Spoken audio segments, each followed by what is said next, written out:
ازيكم؟ النهارده موضوع الفيديو مهم جدا لكل الامهات اللي عندها اطفال متاخرين في الكلام ومش عارفين يبداوا منين.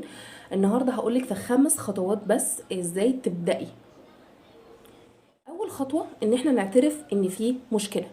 في امهات كتير جدا بيشوفوا ان اولادهم فيهم حاجه غلط، بس دايما بيكبروا، لا انا ابني كويس، لا انا ابني ما عندوش حاجه. انت كده بتاذي ابنك وبتاذي نفسك، وهيفضل يكبر يكبر يكبر يكبر والمشكله بتكبر معاه، ومش هتعرفي بعد كده تحلي المشكله. وجايز قوي لو كنتي بداتي بدري كان حل المشكله يبقى سهل جدا وبسيط. يبقى الخطوه الاولانيه لازم نعترف ان احنا عندنا مشكله ولازم نحلها، والحل كل ما بيبقى بدري كل ما بيبقى اسهل عليكي وعلى الطفل، والنتائج بتاعته كمان بتكون اسرع. النقطه رقم 2 هي ان احنا نجري على اخصائي او اخصائيه تخاطب، لان احنا ما عندناش فكره ايه نوع المشكله اللي عند الطفل. احنا عارفين انه عنده مشكله، بس المشاكل بتاعه التخاطب كتير جدا. في منها مثلا، يعني انا اللي اتعرضت له واللي فهمته، يعني فرط حركه، ان الطفل ما بيبقاش قادر يقعد في مكانه دقيقتين 3. ممكن يبقى عنده تشتت انتباه، ما يقدرش يبص في عينك ثانيتين 3 على بعض، لانه دايما بيبص حواليه، ودايما سمع صوت اخوه الصغير بيعمل دوشه، سمع صوت اخته، مش عارفه، مش عارف يركز في نقطه معينه. تشتت انتباه، في اضطرابات كمان في النطق، هو عايز يتكلم بس مش عارف، فبيستخدم لغه غريبه ولا احنا ولا اي حد هيقعد قدامه هيفهمها، واللغه دي مريحاه قوي وهو متعايش بيها.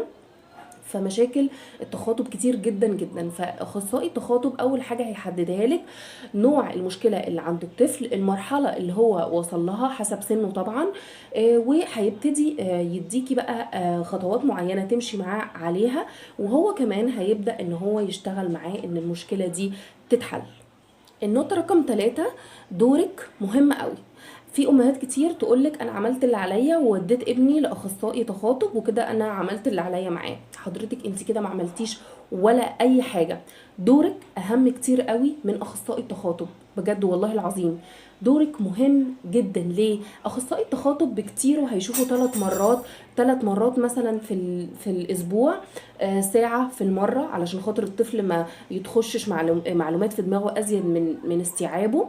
فانتي قاعده مع الطفل 24 ساعه، فتخيلي بقى 24 ساعه انتي عندك فرصة ان انتي تدخلي كمية معلومات بسيطة في دماغه. دي خياراية، دي تفاحية، دي طماطماية، تعالى نقطع مع بعض، السكينة بنقطع بيها، الكوباية بنشرب فيها المية، الطبق بناكل فيه، ده اسمه تلفزيون، دي اسمها غسالة. ما تستهونوش بالحاجات اللي انا بقولها، دي حاجات مهمة قوي، والطفل بيستوعبها وبيشربها منك طول اليوم 7 ايام في الاسبوع.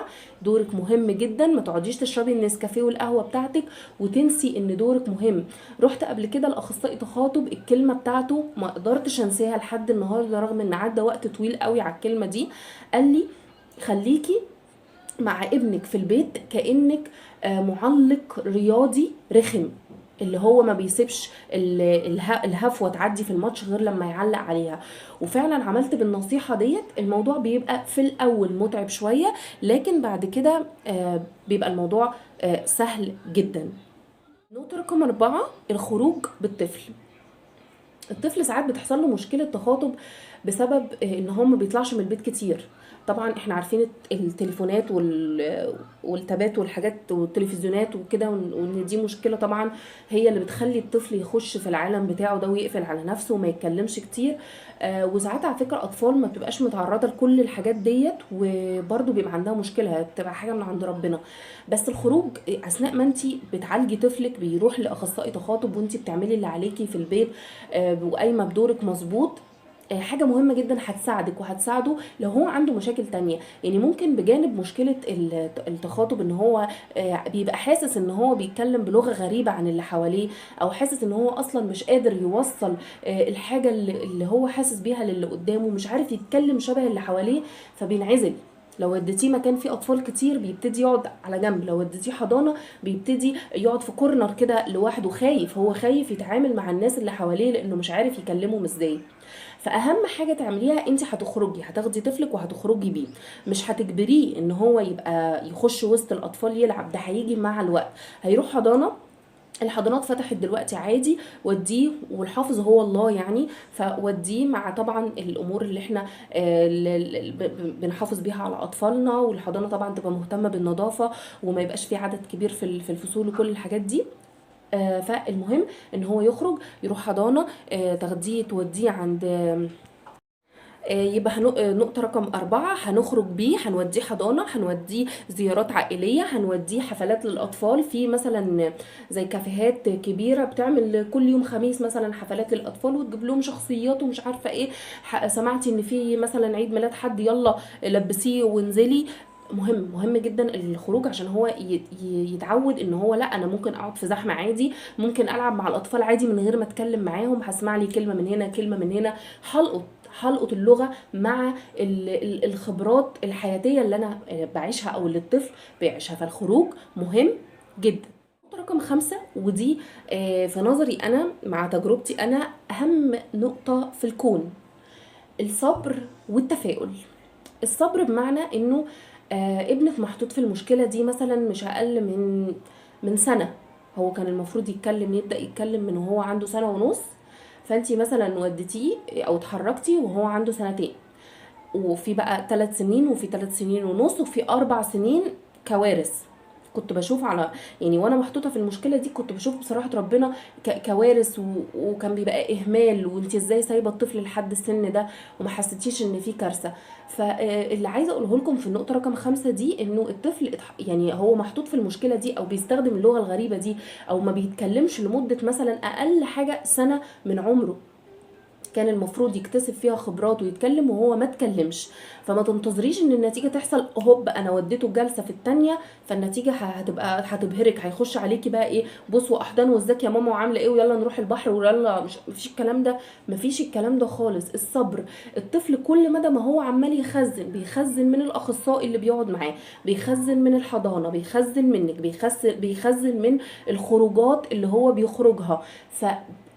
بيخزن ودماغه بتوسع، وفي خلايا في مخه بتنشط كانت نايمه وصحيت، وفي خلايا بتتكون من جديد نتيجه الحاجات الجديده اللي بدات تخش لدماغه. فاصبري اصبري.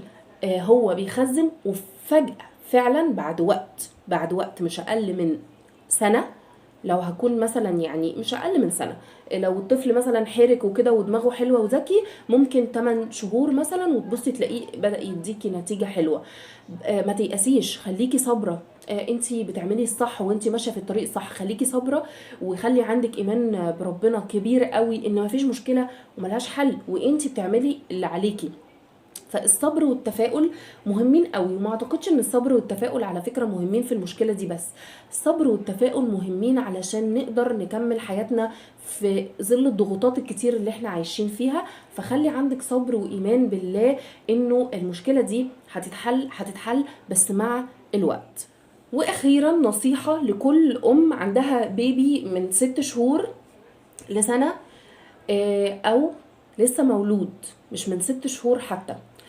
آه، الطفل بيسمع وبيحس وبيفهم وبيستوعب، ودماغه يعني توزن بلد زي ما بيقولوا. والله العظيم اوعي تقولي وتتحطي في الغلطة اللي انا حطيت نفسي فيها. في اول مرة مع ابني الكبير كنت دايما بقول هو مش فاهم انا بقول له ايه، هو مش مستوعب، هو ازاي يعني اقعد اتكلم معاه كده في مواضيع كبيرة، ولا ازاي اقعد اخد رأيه في حاجة، ولا ازاي اقول له مثلا يلا بينا احنا خارجين فتلبس ايه وهو صغير عنده مثلا سنه ولا سنه ونص. الكلام ده غلط، الكلام ده هيلبسكوا وهيلبس ولادكوا في الحيط. الحوار مع الاطفال ممتع جدا حتى لو هم مش فاهميننا ومش سامعيننا ومش مستوعبيننا. على فكره ابنك ممكن يكون مش باصص، مفيش كونتاكت بينك وبينه بصري، بس هو سامعك انت بتقولي ايه وفاهم كل كلمه انت بتقوليها. وممكن هو يبقى باصص في التليفون او مثلا باصص في لعبته. صدقوني ده بيحصل. اتكلموا مع اطفالكم من وهم صغيرين، من وهم لسه بيبيهات. هتبصي تلاقي ابنك عند السنه بدأ بيطلع لك بابا وماما، ويمكن قبل السنه كمان. لو انت بتتكلمي معاه، تكلموا مع اولادكم في كل حاجه، ما تقوليش ده مش فاهم، ما تقوليش ده لسه صغير. ده اكتر سن انت بتمدي ابنك فيه بالمعلومات، واكتر سن هو بيخزن فيه معلومات واسامي الحاجات اللي حواليه والاحساس والشعور، عشان يبدأ بعد كده الامور تبقى سلسة عنده ويتكلم بكل سهولة. ابنك مهما كان صغير بيفهم، بيحس، بيستوعب. ربنا خلق له دماغ بتكبر مع الايام وبتكبر مع الخبرات، وانتي اللي متحكمة في كل ده. في اخر الفيديو يا رب تكونوا استفدتوا حتى بنقطة واحدة من ال5 نقط اللي انا قلتها. واهم حاجة ما تقلقوش، ويا رب يحفظ اولادنا جميعا ويخليهم لنا يا رب، وما يحرمناش من برهم ابدا، ويا رب نشوفهم احسن الناس. وما تقلقوش من اي حاجة، كل مشكلة بتعدي وبتتحل بالتفكير الصح وبخطوات كده سليمة. نقعد نقول احنا هنعمل كذا وهنعمل كذا وهنعمل كذا. فان شاء الله يكون الفيديو دوت انتوا استفدتوا بيه، لان انا اتحطيت في التجربه ديت، فحبيت ان انا افيدكم بتجربتي وبالخطوات اللي انا عملتها هياها. وان شاء الله استنوني في فيديو جديد. ما تنسوش تدعموني بالسبسكرايب وباللايك وبالكومنتات. اشوفكم على خير ان شاء الله. سلام.